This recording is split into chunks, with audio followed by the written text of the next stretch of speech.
Professor Yemi Osinbajo.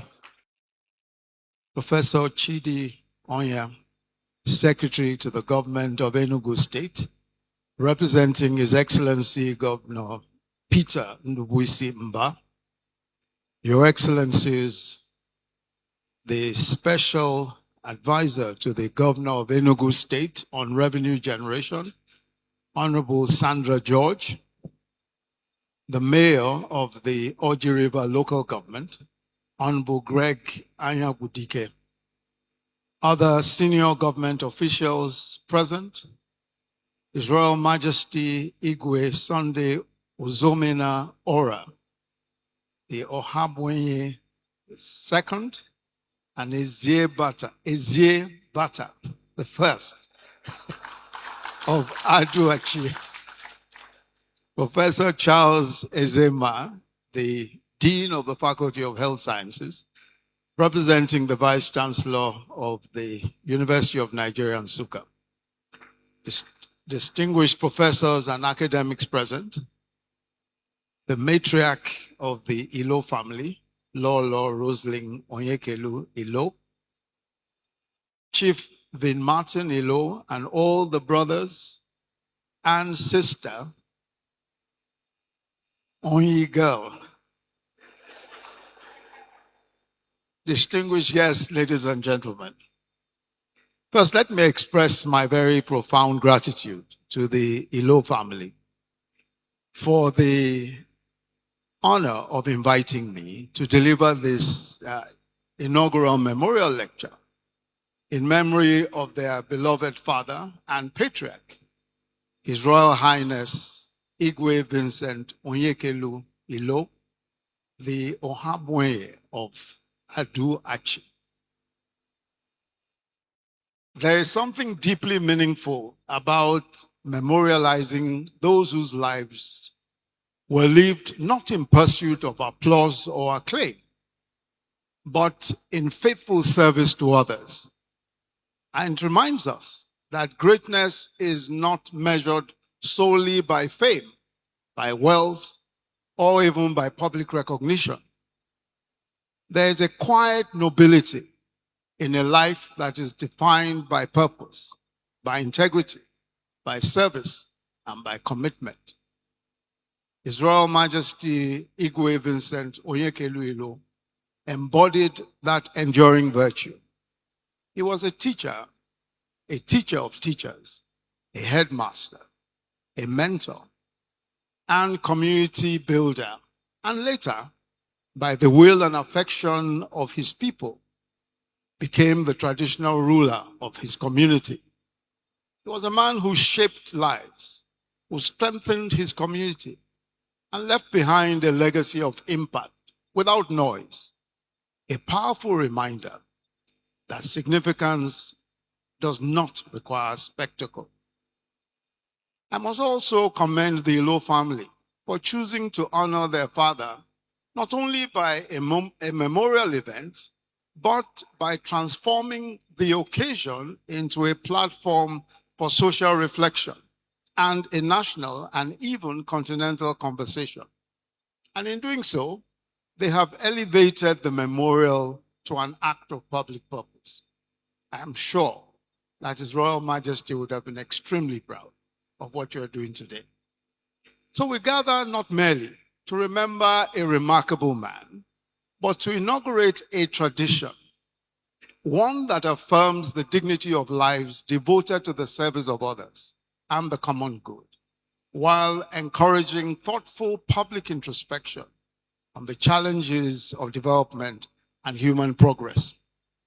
This lecture pays homage not only to the legacy of His Royal Majesty Vincent Onyekelu Ilo, but also to the values that defined his life: service, community, compassion, charity, and philanthropy. It is therefore fitting that the theme of this lecture speaks directly to those values. The topic, as you've heard, is charity as a catalyst for social change, moving from philanthropy to sustainable social impact. Charity as a catalyst for social change, moving from philanthropy to sustainable impact. But before we go too far, let me very quickly explain some of the terms or words in this rather long topic. What is charity? Charity is the provision of immediate help or relief. It responds to urgent human needs such as hunger, poverty, illness, disasters, homelessness, or hardship of any kind. So charity addresses the symptoms or the manifestations of social problems. So the central question that charity would answer if it were a human being would be, how do we help people who are suffering right now? How do we help people who are suffering now? Charity is very important because human suffering usually cannot wait for long-term solutions. But what then is philanthropy? And what is the difference? Philanthropy is generally about giving towards a long-term systemic change. It seeks to address the root causes of a problem rather than only the immediate effects. So philanthropy often involves strategic investments in institutions, in education, in innovation, in research, in policy, in entrepreneurship, and even sometimes in community development. For example, funding education by building schools and giving scholarships, investing in affordable housing, supporting healthcare research, creating job training programs, financing social enterprises, advocating for policy reform. These are some examples of what you would describe as philanthropy. So philanthropy asks the question, why does this problem exist? And how can we reduce or eliminate it permanently? So a simple way to understand the difference between charity and philanthropy is with this common illustration. Charity gives a hungry person a meal. Philanthropy creates systems so fewer people will go hungry in the future. Charity offers a short-term palliative. Philanthropy seeks to give a long-term solution. Throughout history, charity has been one of humanity's noblest instincts. Across cultures, faiths, and civilizations, people have always reached out to lift others from suffering. Charity is when on your birthday, you go to an orphanage and give food or gifts. Or at Christmas, you feed a poor community in your neighborhood.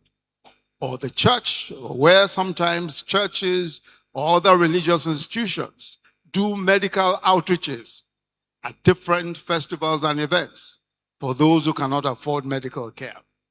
It is charity that would rush toward a disaster before even governments arrive. It is charity that comforts orphans, supports the widow, and extends compassion where systems may have failed. It is charity that reminds us that the human spirit is best when it chooses generosity over indifference. And yet, while charity relieves pain, we must ask, can charity alone change or transform society? Can we continue to merely respond to poverty without confronting the structures that create it? Can we celebrate giving without questioning why so many remain perpetually dependent on receiving? Can we truly call our acts of charity successful if communities remain vulnerable generation after generation? These may be uncomfortable questions, but they are necessary, especially in our society where charity is an obligation, an injunction in practically all the religions we practice. For Christians, Christ himself in Matthew 25 verse 36 to 40 said that those who give the hungry food and the thirsty drink, those who give shelter to strangers and clothe the naked and visit the sick and the imprisoned are actually doing those things for him. Whatever charitable acts you do to the poorest or the most vulnerable, you do it for Jesus. Now, this is a powerful incentive to be charitable, especially as Jesus concluded by saying that those who do so will inherit eternal life. and those who do not will go to hell. For Islam, giving to the poor or almsgiving, zakat, is one of the foundational pillars of the religion. The Quran says in Surah 2, verse 177, it says, righteousness is not what you turn your faces toward east or west, but righteousness is to give wealth in spite of your love for the wealth to relatives, to orphans, and to the needy. Another hadith says, he is not a believer whose stomach is filled while the neighbor to his side goes hungry. So there's a profound moral paradox at the heart of religious charity. And I think that this is particularly important. A society can become highly charitable without becoming substantially more just. Almsgiving relieves suffering, but it can also relieve the conscience. Once generosity becomes a ritual, a duty that is discharged at predictable intervals, at Christmas, at Easter, or whenever we feel like it, yes, it may soothe the conscience of the giver more effectively than it transforms the conditions of the poor. The hungry are fed, but the structures that manufacture hunger remain untouched. In this way, charity itself can unintentionally coexist with and sometimes stabilize inequality. So the paradox is especially striking in deeply religious societies in particular, such as our own society. The more visible the acts of mercy, the easier it becomes to believe that the moral obligation has been fulfilled. A wealthy person may feel sincerely righteous after giving a portion of his income to the poor, while remaining economically, politically, or socially invested in arrangements that perpetuate deprivation. So the donation becomes a kind of moral settlement, compassion paid in installments. Now, this does not make charity insincere. Often charity is profoundly sincere. It is very sincere. But sincerity alone does not alter systems. Religious traditions frequently elevate generosity because it humanizes wealth and it restrains selfishness. Yet, generosity can remain fundamentally vertical. That is to say, the powerful giving downward to the powerless. The relationship itself remains intact. The poor survive, but they do not necessarily gain agency, ownership, or education, or even a political voice, or access to structures that create prosperity.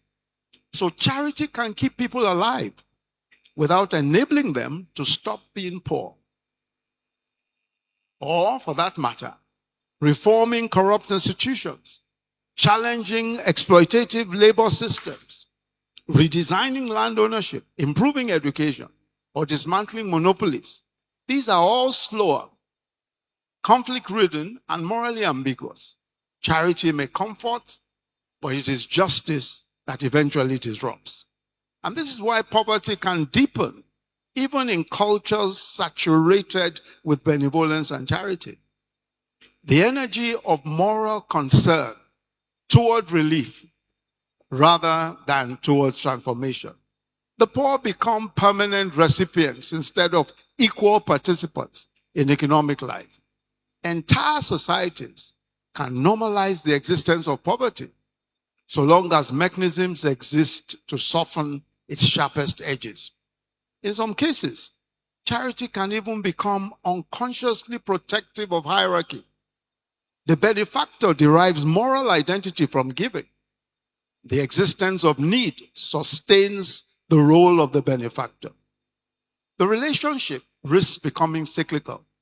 Poverty generates charity, and charity helps society to tolerate poverty. The deeper ethical question, then, is whether the highest moral calling is generosity or justice.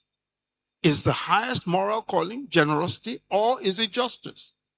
Generosity asks the question, how much should I give?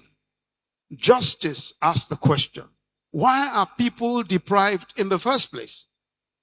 Generosity can coexist with inequality, but justice interrogates the foundations of that inequality. So the great spiritual traditions occasionally hint at this distinction. The prophets in the Bible, for instance, did not merely ask rulers and merchants to be kinder or more generous. They condemned fraudulent scales.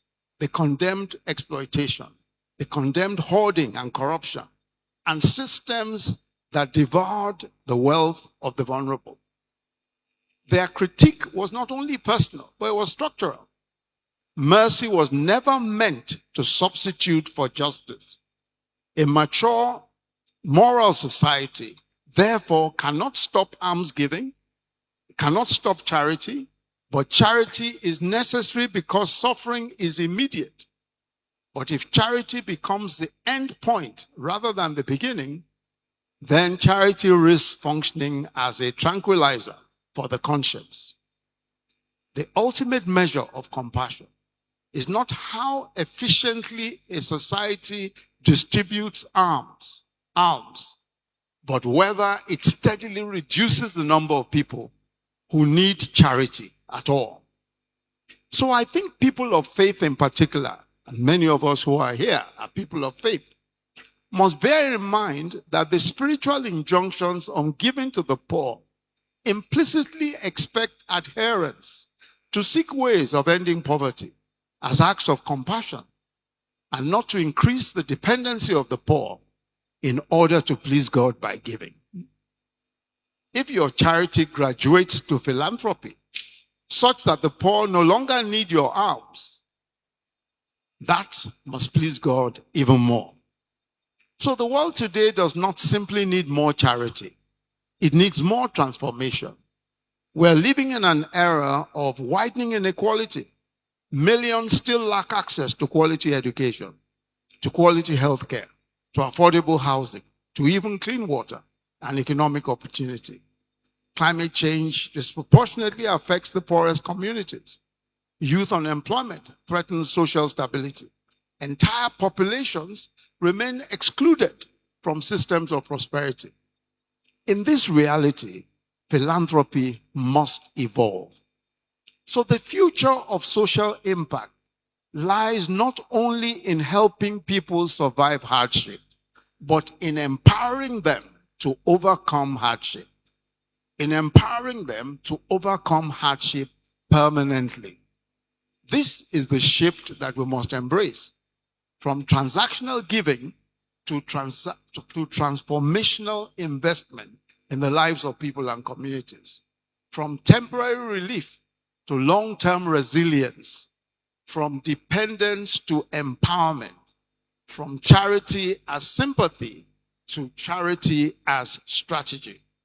So sustainable social impact begins when we stop asking merely how much did we give and start asking what systems did we change. A bag of food may feed a family for a week, but access to education, to skills, to financing, and opportunity can transform generations.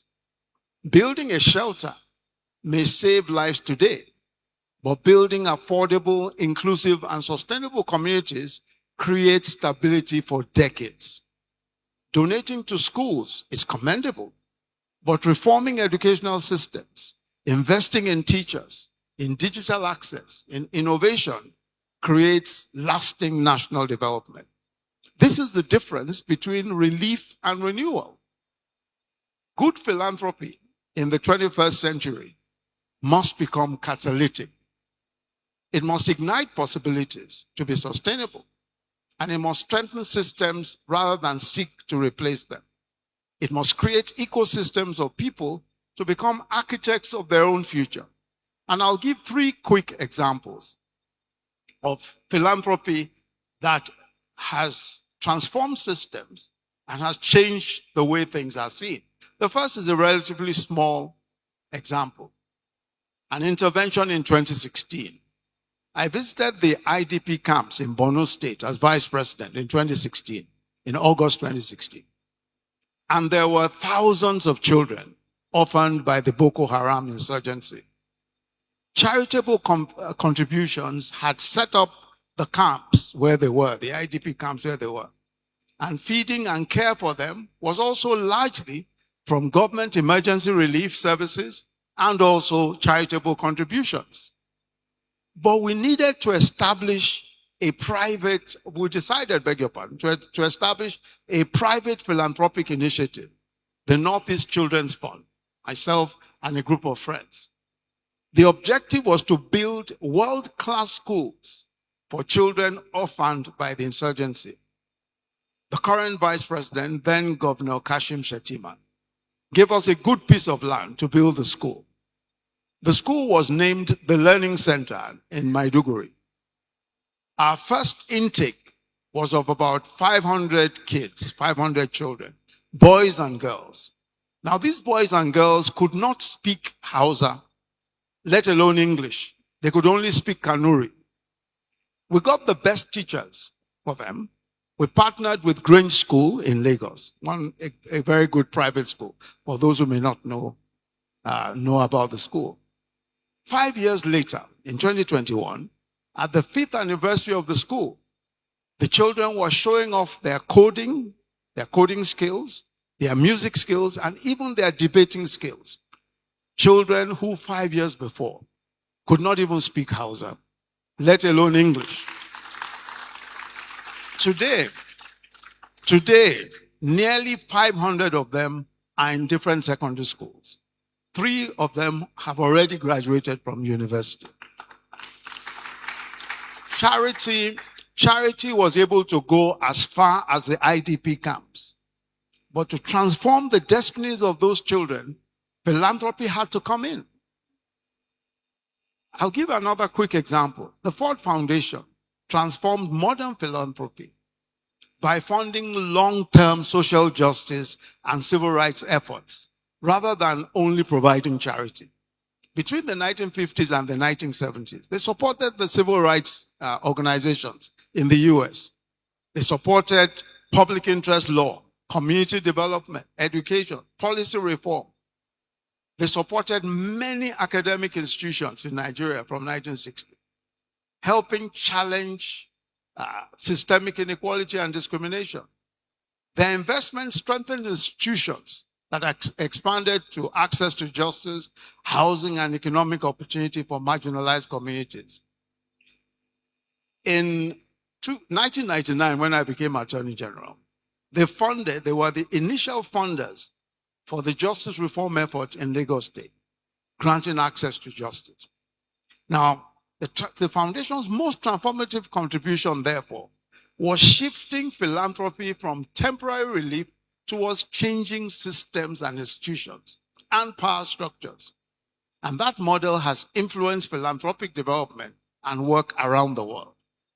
How about the impact that the Bill and Melinda Gates Foundation, now called the Gates Foundation, has made in healthcare in Africa?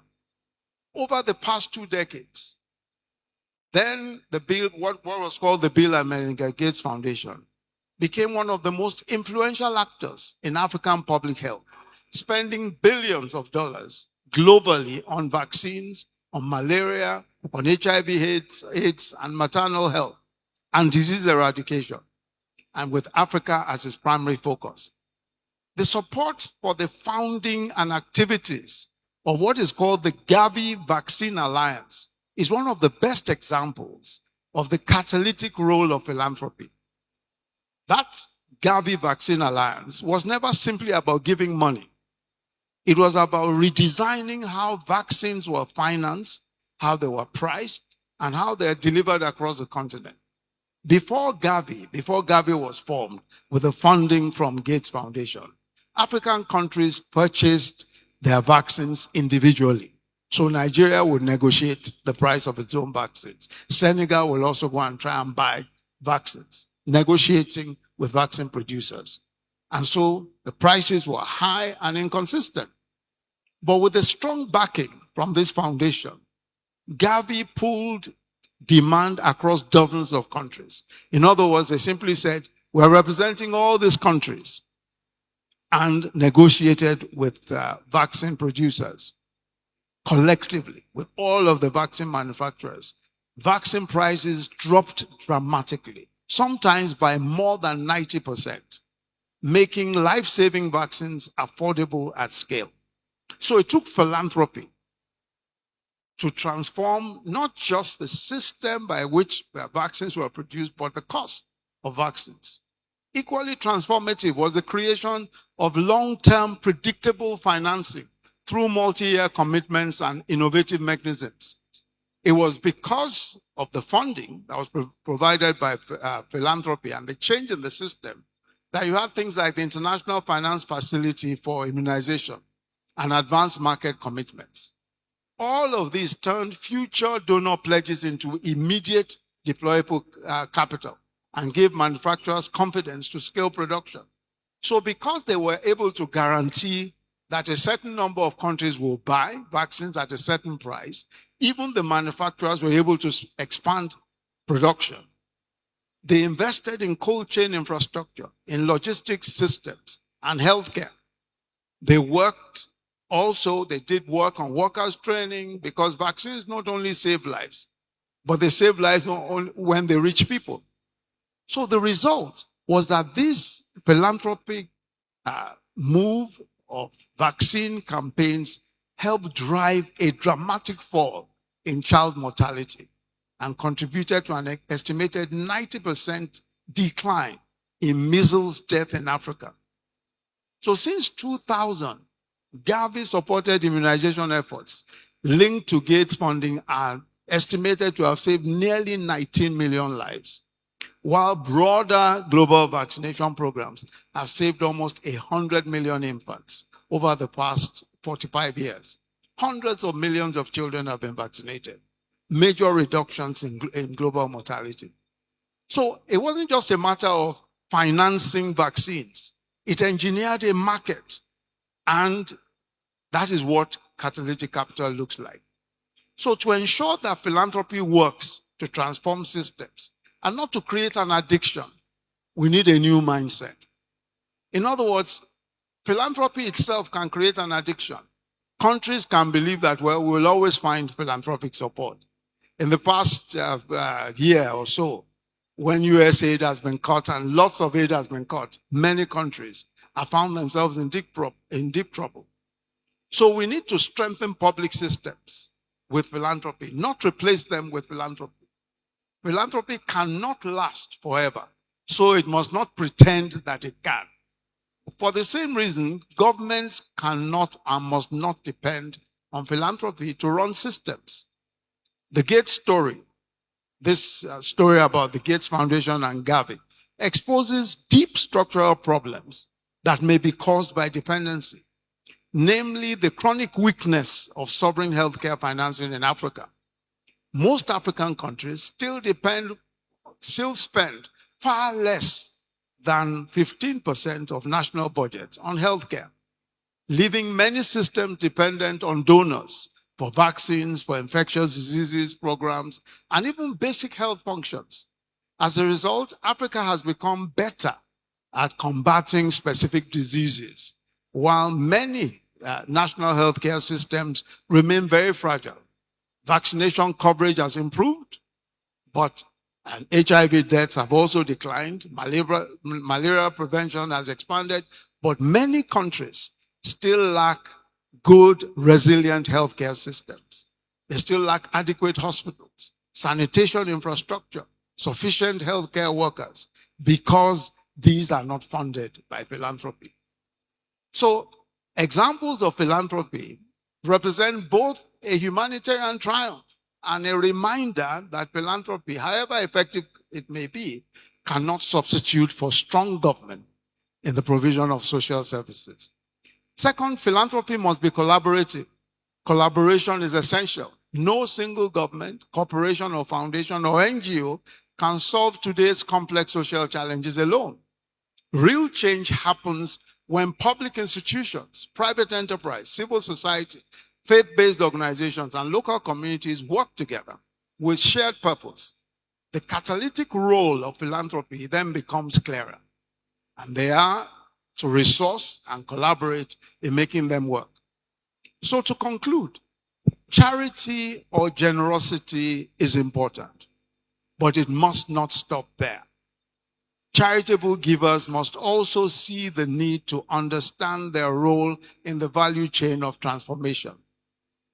There are those who can only give very small amounts to deal with immediate crisis, but there are those with the resources to give immediately and to give long-term. Individuals and organizations with substantial resources should not give alms alone. They have the resources to prevent the need for giving alms at all. They have the resources to build systems that unlock opportunity. We need philanthropy that supports innovation, that supports entrepreneurship, that supports education, healthcare, that supports sustainable housing and inclusive economic growth. We need investments that create jobs, that strengthen institutions, investments that empower women and young people, and prepare future generations for a rapidly changing world. Perhaps it is time for us all, leaders, institutions, businesses, and citizens, to rethink what it means to give. I think it is time for us to move beyond charity, because that only alleviates suffering. We can actually build systems that eliminate the causes of suffering. We can move from the occasional acts of kindness to enduring structures of opportunity. We can create impact that outlives us. Several major philanthropies, and I think that many may think that you need to be wealthy first before you can create a philanthropy. But that's not what history tells us. Several major philanthropies began before their founders even became wealthy at all. The Atlantic philanthropy is one of the big philanthropies. Chuck Finney built that philanthropy from very modest income. Muhammad Yunus, the founder of the Grameen Bank, started giving microloans with only $27. And that led to the huge thing that's now called the Grameen Bank. George Soros of the Open Society supported scholarships and dissidents before his financial success created the Open Society Foundations.